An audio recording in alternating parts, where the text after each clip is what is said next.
Today the organizers of GDC 2019 on this game narrative Sony officially announced the 2019 winners of the annual Student Narrative Analysis Competition. All of WHOM recently IVE passes to attend the conference next month. If you are not familiar with this competition, here's how it works. Every year, leading game design programs at universities across the U.S. make a competition part of their academic curriculum. Each participating student conducts a detailed, structured analysis of the narrative elements of a game title of their choice. The resulting papers are submitted to the DD Game Narrative Summit advisors for review, and entrants with the most promising submissions are then invited to present poster sessions of their work to future industry peers and potential employers' colleagues. At the Game Narrative Summit, winners of past competitions, which you can watch right now on DD Vote, have tackled a diversity of subjects in their sections, from big-budget blockbuster games to smaller, critically acclaimed indie titles, including games renowned for their storytelling and games designed with no formal narrative at all, regardless of their chosen subject. Past competitors have consistently produced incisive, bold analysis that foreshadows the contributions they will likely someday make to the field of game narrative.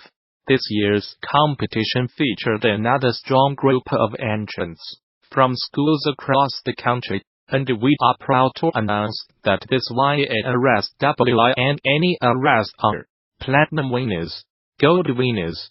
The platinum winners will receive an all-access pass to this year's GD, while the gold winners will receive an Expo Place pass.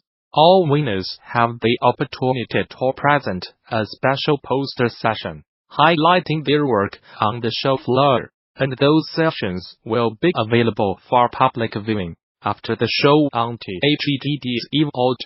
DD and the Game Narrative Summit would like to once again congratulate all of this YARSWI and any ARS, and of the entrants whose fine work made judging this year's competition both challenging and invigorating.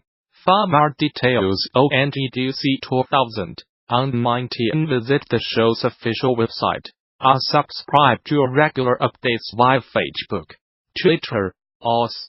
Gamasutra and DD are sibling organizations under parent company Informa. THQ Nordic claims the controversial decision to yank Metro Exodus from Steam and launch it as a time exclusive on the Epic Game Store was made entirely by Koch Media, which owns the Metro game property.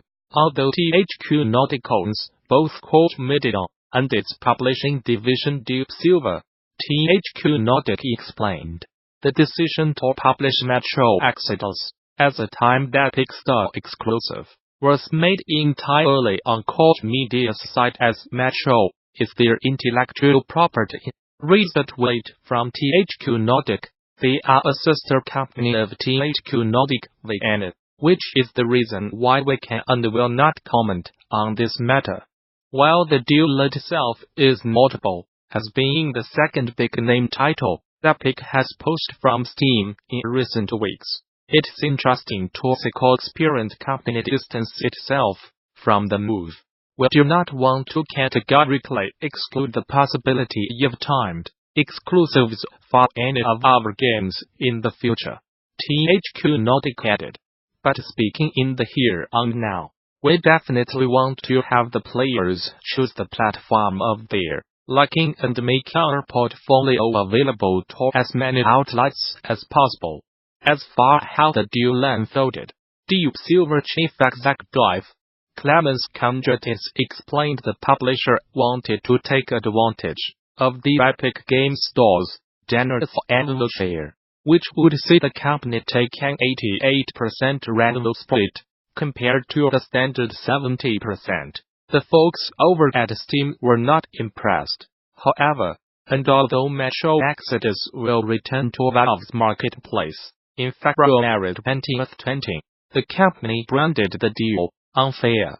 We think the decision to remove the game is unfair to Steam customers, especially after a long pre-sale period, it wrote in an update on THEGAMES Steam page. We apologize to Steam customers that were expecting it to be available for sale through the February 15th release date, but we were only recently informed of the decision and given limited time to let everyone know. Max Games, a claymate platformer Celeste, has sold over 500,000 copies since launching back in January. Game director and designer Matt Thorson broke the news on Twitter and promised to update Celeste with some new farewell levels in 2019.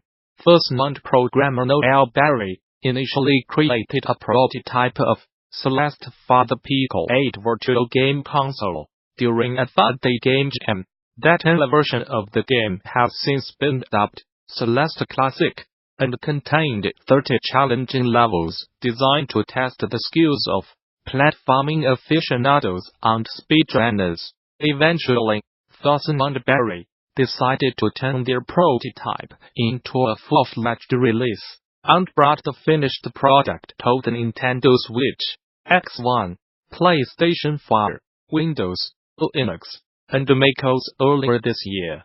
Tencent Games seems to have used the likeness of a model without her permission for a character skin in its game Ring of Elysium. It's pretty notable, given that this kind of infringement is different than what studios like Epic Games is facing with regard to giving credit or compensating individuals for certain dance emotes. Developers should be aware of this for their own work as well. As reported by United States Gamer, the model is Maya, whose previous photos for the online fashion brand Omega-Tree surfaced in Ring of Elysium's first season battle pass titled The Adventure Pass. For the character in the likeness was first spotted in Ring of Elysium's Adventure Season 1 trailer, which Tencent has since removed, but has been circulating online. Thanks to third-party uploaders, it's pretty clear that the resemblance is striking. Despite the addition of a few accessories, Yan is aware of the likeness and tells United States Gamma that she was never contacted by Tencent asking for permission to use manipulate images of her, while Yan is now speaking with those involved with Ring of Elysium. She has yet to hear anything from Tencent. It was pretty crazy to see myself in-game without giving prior consent, she says. I am pretty used to having my content and likeness stolen, but this is really on another level. How did they think no one would notice a blatantly stolen image of a pre-existing person? As of right now, Tencent still seems to be using Yan's likeness to advertise in Ring of Elysium. The 2019 Game Developers Conference has released the results of the 7th Annual State of the Industry Survey, revealing trends in the game industry ahead of GDC 2019 in March.